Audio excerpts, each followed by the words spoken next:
Manx Radio's Update with Beth Espy.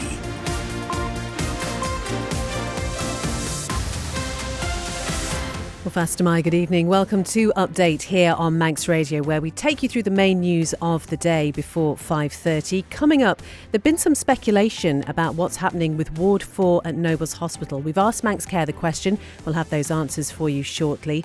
Also today, as the issue of buses is raised once again in the House of Keys, how are decisions about which services to run made?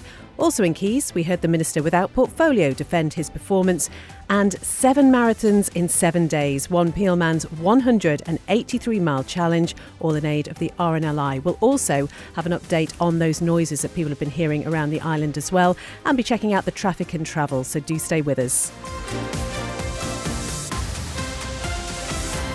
We'll start with a roundup of today's main news headlines with Lewis Fastamai. Changes to the UK's immigration policies won't automatically be mirrored here, but will be considered. Government says it's currently reviewing the island's immigration routes and will determine whether the changes are appropriate for our social and economic needs. In an effort to curb net migration, UK Prime Minister Sir Keir Starmer plans to ban the recruitment of care workers from overseas, tighten access to skilled worker visas and raise the costs for employers. Manx Care has denied that Ward 4 at Nobles Hospital, which currently supports gynecology, fertility and pregnancy care, is closing. There had been speculation online as a new walk-in unit is open to treat more people in the community. Executive Director of Nursing, Sheila Lloyd. We can now do interventions at home that we weren't able to do when we built Nobles Hospital. The Infrastructure Minister says her department doesn't hold precise profitability data for each bus route on the island. It's after criticism of plans to remove the Cregneash bus route under previous Minister Tim Crookall last year because it wasn't financially viable. Michelle Haywood says the data used to make that decision doesn't look at the whole picture. And after 14 years in operation, the Family Library is set to close at the end of July. In a statement, its directors say the organisation has reached a point where it's losing £100,000 each year and is no longer tenable. In the latest international news, the White House says a deal with Saudi Arabia includes the largest defence sales agreement in history.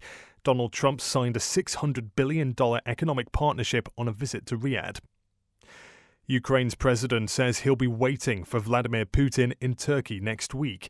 Volodymyr Zelensky's challenged the Russian leader to face-to-face talks about ending their conflict.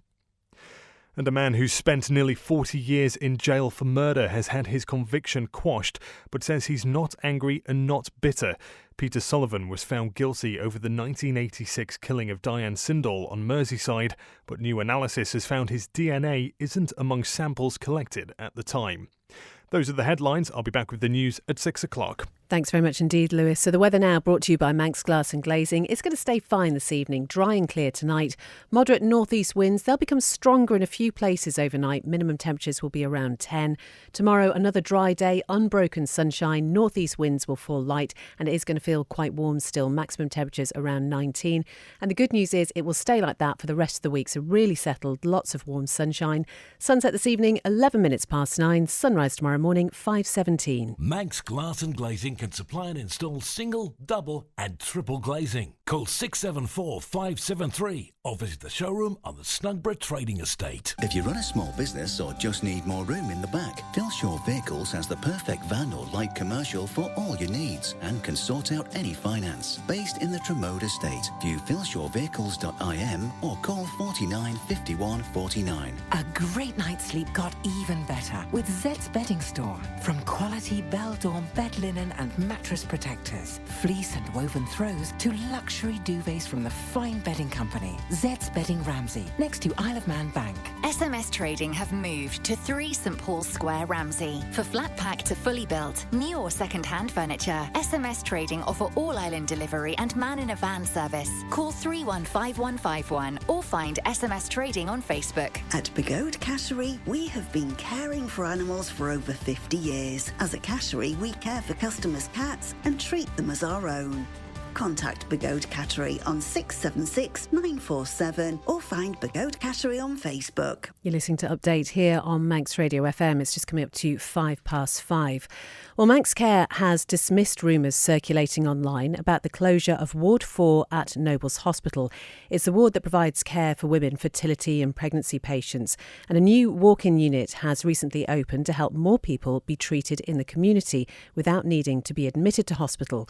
Executive Director of Nursing Sheila Lloyd and Senior Matron Joe Standish says in most cases, staying overnight just isn't necessary. We are not closing wards in Manx Care Hospital.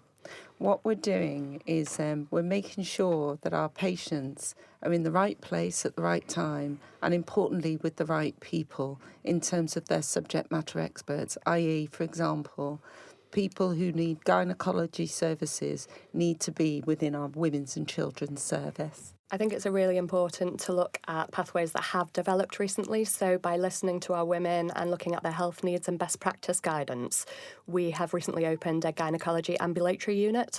So as Sheila's said, this is where people are looked after by subject matter experts in the right setting for them, which doesn't necessarily mean a hospital admission, which then benefits the patient. So Ward 4 is effectively being repurposed if it's not closing. So if it's not going to be used for the things which it's used for at the moment, which is gynecology, pregnancy issues, fertility, menstrual dysfunction, which of those are going to be moved out of Ward 4? So that will depend on clinical condition. So a patient can be on a certain pathway, but their clinical condition requires an inpatient stay. It might require more intensive treatment. So it really will depend on the patient condition. I think what's important here is to make sure that people can remain out in the community as much as they can. No one wants to come into hospital unnecessarily. So what we're looking at is how can we do things differently to keep people at home, keep people where they're used to. So, for example, when you bring people into hospital who especially may be frail, because they're not used to that environment, they could end up falling. And then you've got falls problems for individuals and they could fracture hips. So we want to make sure people are in the right place at the right time. That's Manx Care's Executive Director of Nursing Sheila Lloyd and also Senior Matron Joe Standish. They were on Man in Line, incidentally, with Andy at lunchtime. You can watch that back on our YouTube channel or listen back via the podcast at manxradio.com. 7.5 minutes past 5. The Infrastructure Minister says her department doesn't hold precise profitability data for every bus route on the island. Michelle Haywood, MHK, has been responding to a question in the House of Keys today, and this comes after criticism of plans to remove the Cregneash bus route by the previous Minister Tim Crookall last year because it wasn't financially viable. Well, Dr Haywood says the data used to make that decision doesn't look at the whole picture. Bus finance is expected to cost approximately £12.4 million to operate this year, whilst passenger revenue is projected at £5.4 million, resulting in a £7 million shortfall. The deficit is covered by taxpayers and reflects the essential social importance of public transport on the island. We don't currently have precise profitability data for each individual route, although we do know that some routes perform better than others. For example, the Douglas to the airport and south route is often cited as commercially strong, particularly during peak times. However, within any given route, some segments and time periods are more commercially viable than the others. The bus network is operated with a strategic and community-focused approach. Routes and services are maintained because they provide essential access for residents and contribute to social inclusion. This is a deliberate policy choice, and we must balance financial sustainability with our public service obligations. We're actively working to improve data collection and analysis. A key goal of the upcoming bus strategy is to implement a detailed route costing process. This will allow us to identify where our subsidies are most heavily applied and help guide future decisions about where public support should be focused. Mr Glover? Can I ask how a former Infrastructure Minister was able to say regarding the shutting down of the Cregneash Sound service that it was based on the fact that it wasn't financially viable? I think it's possible to generate a fairly simplistic number related to some of the income and the cost of a service, and I think previous comments may have been made that related to just the money that was collected on board the bus and didn't account for any income that should have been apportioned from the various concession cards, Explorer cards, etc. to that. To get the true picture, it needs a little bit more data, and income is affected by many things. The number of commuters using prepaid cards is one of them, where the cards are purchased, passengers who have subsidised travel, frequency of service and time of day. So I appreciate that there were figures given out formally. However, I think, as I challenged at the time, those figures are not necessarily to be relied upon. That's the Infrastructure Minister, Dr Michelle Hayward, answering bus-related questions in Keys today. And just staying with the bus theme, it's really great to see the number of people that are holidaying on the island over the past few days. And we're going to hear from some of those now who are on the cruise ship that came here yesterday. Just that in a moment. But first, a regular visitor here is also concerned at the lack of bus services to certain areas. The only problem is the south of the island is a bit of a transport desert because we can't get from Portareon to Peel, and now we can't get to Cregnish. I know it's an issue at the moment. No, it's the famous Route 28, yes, that's a bit of a contentious issue. And I've written to the Minister of Transport to say, why don't they lay on a minibus from Douglas down the old road to Castletown and then on to Cregnish and then from Portareon up to Peel? Because there are lots of people who come for walking, as we do, and you can't access the coastal path because there's no transport to the west coast of the island between Portareon and Peel, and that's the best part of the coastal walk. And it's so difficult to get to. At one time there was a bus from Portareon to Peel that went over the tops, and it was so good that you could get to the coastal walk, but now we can't do it, except there's an odd bus during the day to Glen May which we use and then walk to Peel. So I would please ask the Minister of Transport to consider a minibus service, especially for the tourists who come, because lots of us come to the Isle of Man for walking. Have you found transport on the island? You were saying it was a bit further to get to the steam train than you were told. You were told 5 minutes. 5 minutes, yeah. It's taking you a bit longer. Yes, definitely. Especially with walking stick over there and myself struggling. The weather's nice at the moment. Beautiful, yeah. If it had been a bit unpleasant, then it would have been a bit, I suppose you wouldn't have come ashore then. Is that a problem to you, having to go too far? Yeah. It's a physical problem with his movement. His limited movement. Limited movement. So. Right, okay. No, I won't complain because it's just lovely to be here. You're off the cruise liner? Yes. And you're coming to the steam train? Yep. Yes. Now, I believe you were told it was 5 minutes to the steam train. That's what they told me. It's wrong. It's wrong. With a cane, it's a lot You longer. found it a bit of a struggle getting here. Yeah. Big time. We'll hold the train for you. Thank you. Is it coming now? There's a lot of people coming up to the steam train from the ship. And they're going to have similar problems. They're going Yes, to they find are. it quite a way. Some of them are in wheelchairs and walkers. They'll get here maybe with a taxi or something, but I'd much prefer to have a shuttle. That was some of the visitors talking to John yesterday about their perception of the bus services over here. Really interesting to get that point of view. 12 and a half minutes past 5. Now, we've had an update from Manx Utilities in the past 20 minutes to say they're aware of an electricity fault. It's affecting properties in the Mackald area. So if you're heading home there could be some issues with your supply. Engineers are on site. They will restore supply as soon as possible. They do warn supply may go on and off while the fault is located. So hopefully, if you are heading to Mackald or in the Mackald area, you will get that memo from the Manx Utilities, and they're really good to update their social media pages as soon as the fault is fixed. So we were talking on yesterday's programme about the bangs that people have been hearing at certain points around the island. And I just want to say thank you to everyone who's taken the time to contact us about this. Among those, yesterday was an email from Daphne, who lives in the east of the island. And she says they've been hearing these house-shaking booms over the past week or so in the Doon, Mackald and Laxey area. And she also says she noticed them when she was on maternity leave 20 years ago, so they are pretty regular. What we understand now, it's military related, and the current high pressure seems to make them travel further. So that's why they're being widely heard across the Isle of Man. There's a site called Quinetiq. I'm probably saying that wrong, but it's spelt QINETIQ. And that carries out work on behalf of the MOD under contract with the UK Secretary of State for Defence. Naturally, because of the nature of this work, they say they're limited to the level of detail and information that they can provide. But there is firing scheduled all this week during the day. And if you go to their website, it details when the firing is taking place. A statement on the website says all activity on the site is conducted in a strictly controlled environment, presenting no danger to the public.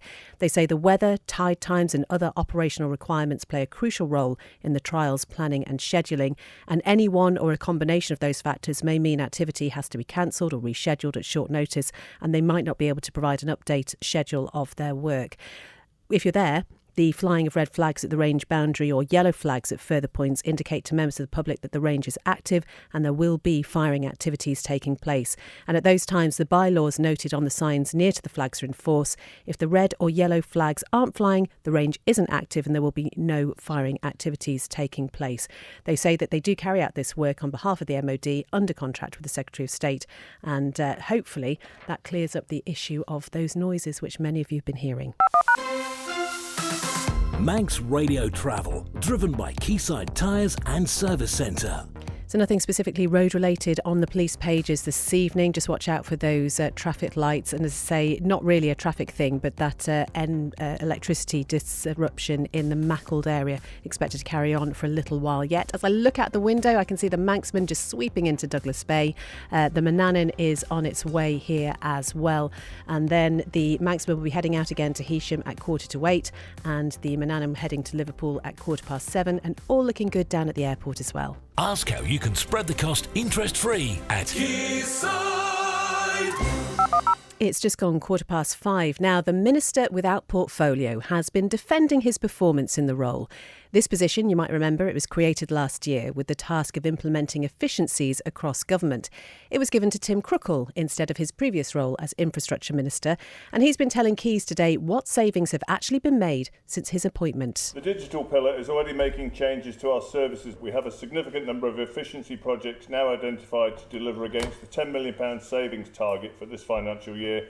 In the coming weeks, we will also be working hard to overhaul the gov.im to improve the way people access our information and services, and how we can see savings amounting to many millions, hopefully, of pounds being made possible. In terms of the contract and procurement pillar, savings totalling more than £800,000 have already been identified, with one recent example being the recent telecoms contract renewal and a business case which has recently been approved that will automate checks around the contract awarding, which will generate efficiencies but also reduce the risk of incorrect payments being made. Mrs. Court.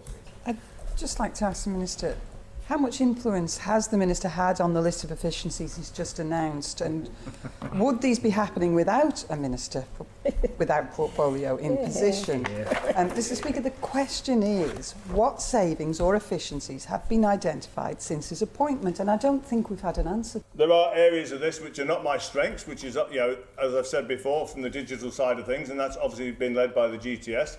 But I'm working with Treasury and hopefully with DOI coming up, and we'll be looking at it. From my view, is over the assets of the island. My time spent at DOI and now overseeing this. And if I can pick any examples, I don't really particularly want to, but certainly in the assets, there are assets that have been sitting around, not been used, that should have been sold off many years ago, or been used for much better reasons or purposes than what they are being at the moment. And I will be pushing to make sure those are used or sold off, because they're absolutely useless and costing the DII Minister and her department a lot of money to upkeep those, when actually we don't use them. We should be getting rid of them. That is the Minister without portfolio, Tim Crookall, answering a question there from Anne Corlett, MHK. 5:17. Are you planning on travelling to Northern Ireland with your pet this summer? If you are, there are new rules coming into force next month that you need to be aware of.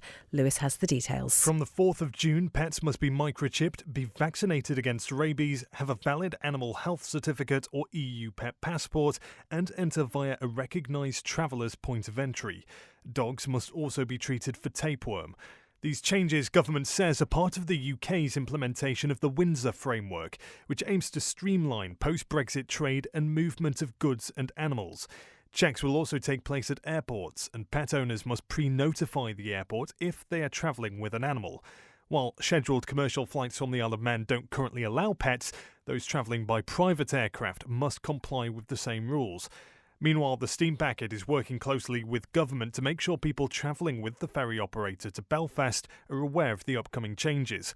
Environment, Food and Agriculture Minister Claire Barber says the introduction of routine checks represents a significant change for pet owners, and is strongly urging people to plan ahead to avoid disruption or distress.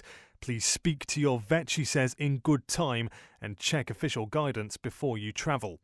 Pet owners travelling by ferry must report for checks at sanitary facilities in Belfast upon their arrival. Temporary facilities are currently in place in Belfast at Duncrew Street, with permanent inspection sites expected to open in July. A new lifelong pet travel document is being introduced for pet owners in England, Scotland and Wales under the Northern Ireland Pet Travel Scheme, but this does not currently apply to Isle of Man residents who must continue to follow EU pet travel rules. You can find more information via manxradio.com. Lewis reporting there. Coming up to 5:20. Isle of Man Cricket has said they're looking into youth participation after the 2025 Manx Youth Games at the weekend. They saw over 90 kids taking part in the event, but say only around 20 to 30 continue to play over the summer, with most part of a club already.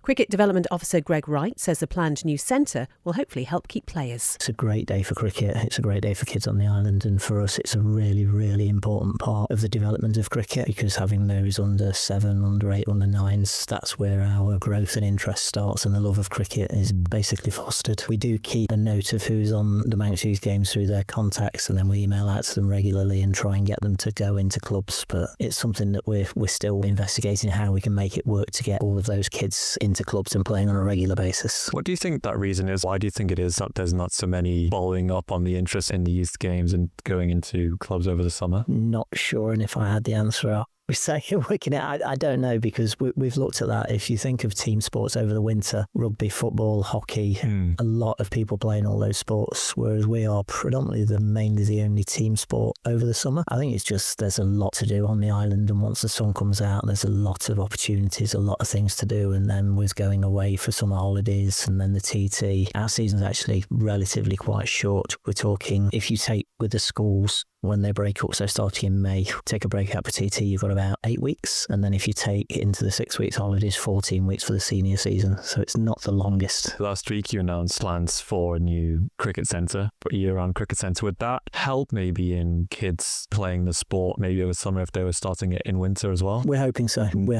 Because then we can do some of the delivery of the Manx Youth Games in the centre, and then we have a base for cricket 12 months of the year. And there's a lot of sports, a lot of cricket modified games that you can play inside, not just the training element. Indoor cricket, we're setting ourselves up for that as well, and that's a great fun way to start. Quick, fast, short, and that seems to be what people want nowadays, just the shorter hits rather than being outside for 7.5 hours playing 40 overs.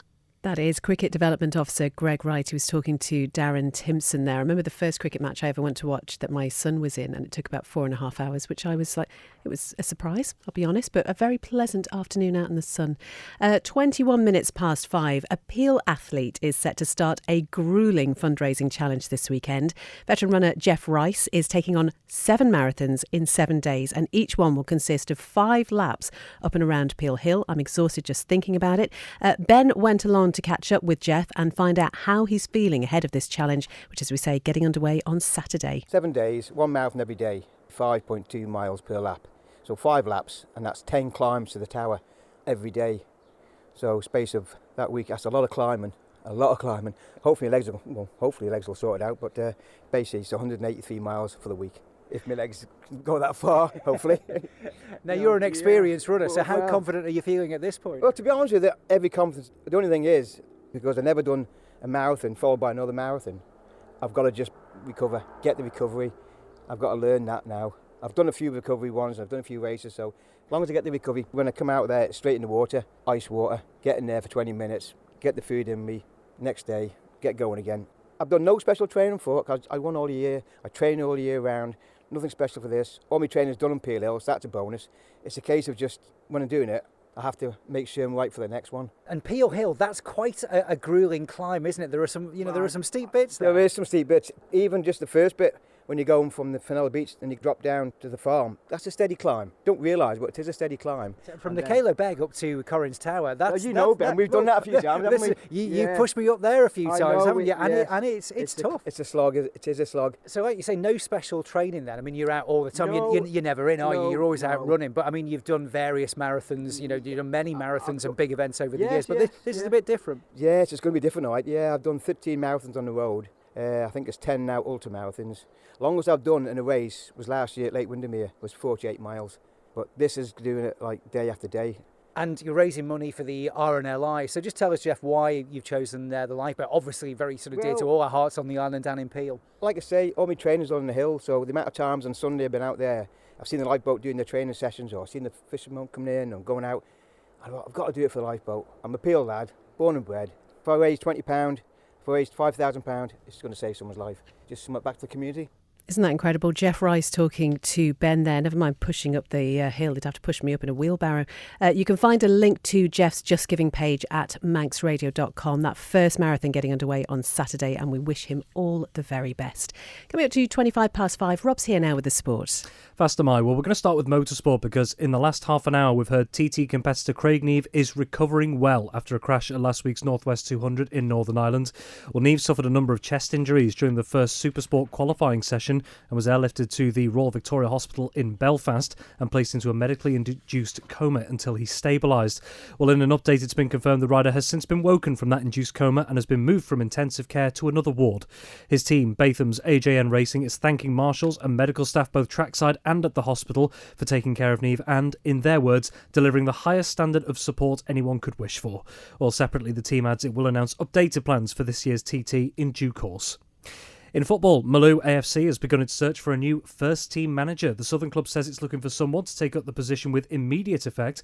The Clackvane-based side adds it can offer a number of incentives, including a supportive club and committee infrastructure and financial support towards coaching qualifications. Well, anyone interested in applying is invited to get in touch with Malou AFC via its social media channels. Also in football, the final week of the 24-25 Isle of Man football season will take place over the next few days. It'll include 3 cup finals in the space of a week. But before those, it's the final match of the Canada Lifebends Premier League tonight at Billygoat Park as Foxdale host Ayr United.